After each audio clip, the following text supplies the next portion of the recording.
Diamond Harbour constituency প্রার্থী এখন তৃণমূল বাইরে আর কেউ নেই, যার কোনো রকম ব্যাকগ্রাউন্ড ছিল না, একমাত্র মমতা বন্দ্যোপাধ্যায়ের ভাইপো হওয়া ছাড়া। কিন্তু সোমেন মিত্র কংগ্রেসে যখন চলে যাচ্ছে, অর্থাৎ ডায়মন্ড হারবার সিটটার দাম অনেক বেড়ে গেল। কিন্তু ডায়মন্ড হারবার মডেল সেটা কিন্তু রাজনীতিতে আসলো অভিষেক বন্দ্যোপাধ্যায়ের হাত ধরে। এসপি-ডিএমদের ডেকে নানান সময় মিটিং করে সেখানকার সমস্যা মেটান। পশ্চিমবঙ্গের অন্য কোনো এমপি করতে পারবেন? প্রার্থী নেই, না সিপিএমের, না কংগ্রেসের, না বিজেপি। সব মিলিয়ে তার বিরুদ্ধে লড়ার মতন গার্ডস সেটা কেউ দেখাতে পারছেন না।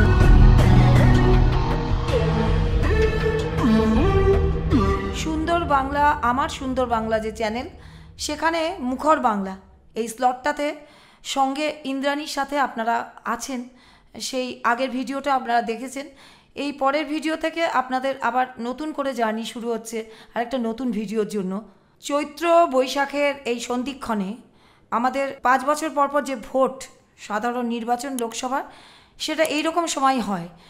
তো এই সময় যে প্রকৃতির গরম আমাদের ভাবাচ্ছে, তার মধ্যে রাজনীতির গরম তার থেকেও বেশি আমাদের গরম করছে। অর্থাৎ প্রকৃতির গরম এবং রাজনীতির গরম মিলেমিশে আমরা কিন্তু একদম গরমের মধ্যে সেদ্ধ হয়ে আছি। কিন্তু তার মধ্যে দুটো কনস্টিটিউয়েন্সি পশ্চিমবঙ্গের যে আসন, সেখানে কিন্তু আমাদের প্রার্থী এখন তৃণমূল বাইরে আর কেউ নেই। তাহলে কি হলো? তৃণমূলের বাইরে কোনো প্রার্থী নেই, অর্থাৎ তৃণমূল নিরঙ্কুশ সংখ্যাগরিষ্ঠ যে সরকার, তারা যে প্রার্থী দিয়েছিলেন সেই প্রার্থী দুজনই আছেন, বাইরের কোন প্রার্থীকে আমরা দেখছি না। এক এক করে আসছি। প্রথমেই আসবো ডায়মন্ড হারবার কনস্টিটিউয়েন্সি। তৃণমূল পাওয়ারে 2011-এ পাওয়ারে আসার অনেক আগে থেকেই একটু একটু করে পশ্চিমবঙ্গে অনেক কিছু দখল করছিল, অর্থাৎ গণতান্ত্রিকভাবে দখল করছিল। যেমন ছোট লালবাড়ি কর্পোরেশন, ছোট লালবাড়ি, তেমনি কিছু কিছু এমএলএ, অর্থাৎ অঞ্চল যেগুলো তৃণমূলের এমএলএ হচ্ছিল, তেমনি এমপি। মনে রাখতে হবে যে সোমেন মিত্র কংগ্রেস ছেড়ে তৃণমূলে এসেছিলেন, অনেকটা কাঠখড় পুড়িয়ে, অর্থাৎ নিজের একটা সিম্বল করতে চেয়েছিলেন, সেটা হলো না। তারপরে কিন্তু ডায়মন্ড হারবার থেকে দাঁড়িয়ে জিতেছিলেন। তার আগে ওটা বামেদের শ্রমিক লাহিড়ী ছিলেন অনেক দিন, কিন্তু তারপরে ওটা তৃণমূলের ব্যানারে সোমেন মিত্রর হাতে আসে। কিন্তু সোমেন মিত্র কংগ্রেসে যখন চলে যাচ্ছেন তৃণমূলের উপর বিরূপ হয়ে, আস্তে আস্তে আমরা দেখলাম যে যুবার মাধ্যমে একটু একটু করে অভিষেক বন্দ্যোপাধ্যায়ের অভিষেক হতে শুরু করলো। কিন্তু সেটা কতটা পলিটিক্যাল, কতটা এনজিও আমরা বুঝতে পারছিলাম না। একটা যুবা বলে একটা সংগঠন যুবদের একাট্টা করার ছিল। তারপরে দেখলাম আমরা 2014 থেকে সেই প্রেস্টিজ কিন্তু একেবারে তুঙ্গে উঠল, অর্থাৎ ডায়মন্ড হারবার সিটটার দাম অনেক বেড়ে গেল। এখন কথা হতে পারে যে এটার দাম বাড়লো কী করে বাড়লো আমরা বলতে পারবো না, কারণ একজন নতুন মানুষ রাজনীতিতে জয়েন করে প্রথমেই এমপি সিটে দাঁড়াচ্ছেন, এবং সেটা ডায়মন্ড হারবার থেকে। আপনারা মনে রাখবেন যে শোভন চট্টোপাধ্যায়, তৃণমূলে 2জন শোভন আছেন, কিন্তু প্রবীণ শোভন না, অপেক্ষাকৃত নবীন শোভন, যিনি জল শোভন, যিনি বিজেপিতে পতাকা বহন করেছিলেন কিছুদিন। তিনি যখন বিজেপিতে গেলেন তখন চ্যানেলে চ্যানেলে কিন্তু একটা ইন্টারভিউর মতন দিচ্ছিলেন, এবং সেখানে তৃণমূলের বিরুদ্ধে কিছু কথা বলছিলেন। এবং সেই কথা বলতে গিয়ে তিনি কিন্তু বলেছিলেন যে কি করে অভিষেক বন্দ্যোপাধ্যায়ের অভিষেক ডায়মন্ড হারবারে করতে হয়েছিল তাকে। ডায়মন্ড হারবারে শোভন চট্টোপাধ্যায়ের যে একটা বাংলায় যে একটা দক্ষিণ 24 পরগনায় যে তার একটা হোল্ড আছে, এবং তার শ্বশুরমশাই যে ওখানকার এমএলএ, আগে শাশুড়িও ছিলেন, সবটা মিলিয়ে তার যে একটা দক্ষিণ 24 পরগনার উপর গ্রিপ আছে, সেই গ্রিপটাকে কাজে লাগিয়ে একজন একেবারে রাজনীতিতে নতুন, যার কোনো রকম ব্যাকগ্রাউন্ড ছিল না, একমাত্র মমতা বন্দ্যোপাধ্যায়ের ভাইপো হওয়া ছাড়া, তাকে একেবারে এমপি সিটে বিপুল ভোটে জিতিয়ে আনা হলো। কেন বলছি জিতিয়ে আনা হলো? কারণ একজন নতুন মানুষ নিজের এলেমে ওখান থেকে জিততে পারতেন না, এটা একটা স্বাভাবিক কথা। এবং তারপরে 2019-এও আমরা দেখলাম আরও বিপুল ভোটে তিনি জয়লাভ করলেন। কিন্তু সেই হেন একটা মানুষকে, যার বিরুদ্ধে এত ইডি সিবিআইয়ের ডাকাডাকি, তাকে নানান রকম হুঙ্কার দিয়েছেন আমাদের শুভেন্দু অধিকারী, সেখানে আমাদের নওশাদ সিদ্দিকী অবধি তার একটা পাঙ্গা নেওয়ার চেষ্টা করেছেন। কিন্তু আমরা দেখতে পাচ্ছি যে অনেকটা দিন হয়ে গেল, ডিক্লেয়ার হয়ে গেছে ভোট, কিন্তু প্রার্থী নেই, না সিপিএমের, না কংগ্রেসের, না বিজেপির, কারণ নেই। কেন নেই? এই ক্যাননের মধ্যে একটা কথা হচ্ছে যে আমাদের অভিষেক বন্দ্যোপাধ্যায় ওখানে একটা মডেল তৈরি করেছেন। আমরা অমল দত্তকে ভুলিনি, ডায়মন্ড মডেল ফুটবলে, কিন্তু ডায়মন্ড হারবার মডেল সেটা কিন্তু রাজনীতিতে আসলো অভিষেক বন্দ্যোপাধ্যায়ের হাত ধরে। অভিষেক বন্দ্যোপাধ্যায়ের হাত ধরে কেন বলছি? অভিষেক বন্দ্যোপাধ্যায় একজন এমপি মাত্র এবং তার একটি পার্টির সর্বভারতীয় সাধারণ সম্পাদক। যে পার্টির একটা সর্বভারতীয় স্ট্যাটাস হতে গেলে যে ক্রাইটেরিয়া লাগে সেগুলো কিন্তু এখন এই মুহূর্তে অনেকেই বলছেন নেই।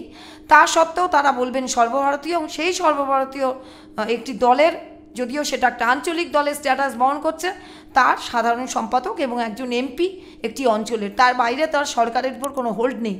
কিন্তু তিনি সেখানে যেভাবে কোভিডের সময় কোভিড ভ্যাকসিনেশন করাতে পেরেছেন, তিনি যেভাবে নানান প্যাকেজ অনুদান দেওয়ার চেষ্টা করে চলেছেন, সেটা কোথার থেকে আসবে তিনি জানেন না।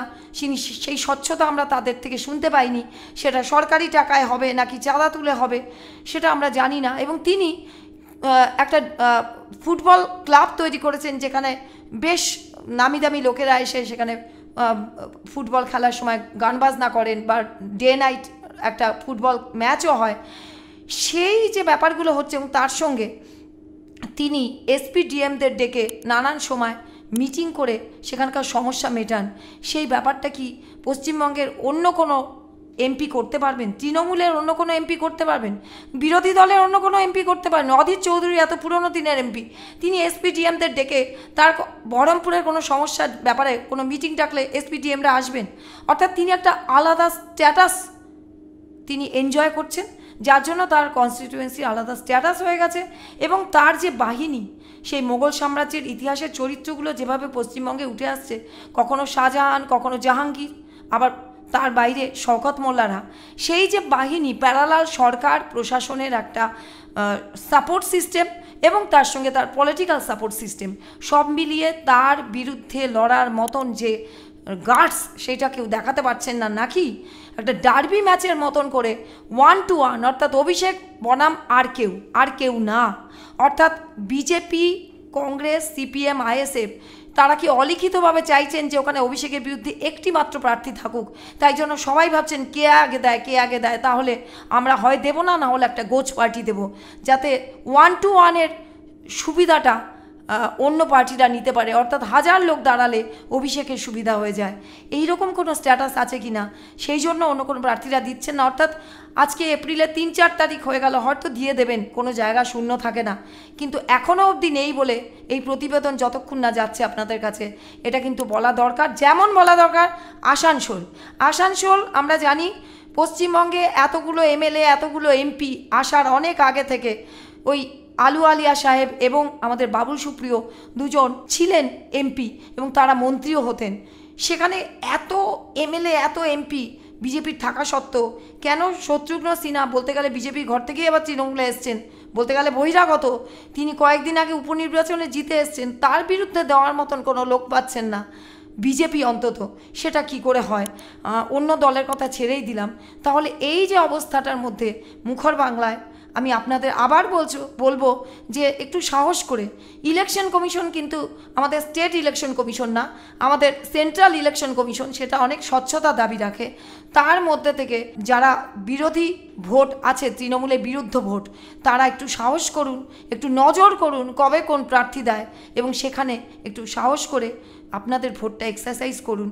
অর্থাৎ তৃণমূলের বিরুদ্ধে যে জোরদার ভোটটা হবে, সেটা হতে পারে বিজেপি, হতে পারে কংগ্রেস, হতে পারে সিপিএম, এবং তৃণমূল বনাম যে ব্যাপারটা, সেইটায় যারা ভোট দিতে চান তারা কিন্তু একটু সাহস করুন। আর আমাদের মুখর বাংলা আপনারা ফলো করুন।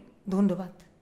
আপনাদের যদি ভালো লাগে চ্যানেলের বক্তব্য, তাহলে আপনারা একটু কমেন্ট করুন। অর্থাৎ সেই কমেন্টটা গঠনমূলক সমালোচনার হোক, আমাদের কি খামতি আছে সেটা আমরা একটু শুনি। এবং আপনাদের যদি ভালো লাগে একটু লাইক করুন, সাবস্ক্রাইব করুন, এবং অবশ্যই বলছি বারবার যে পরের ভিডিও যাতে আমি উদ্বুদ্ধ হতে পারি, তার জন্য একটু কমেন্ট করুন।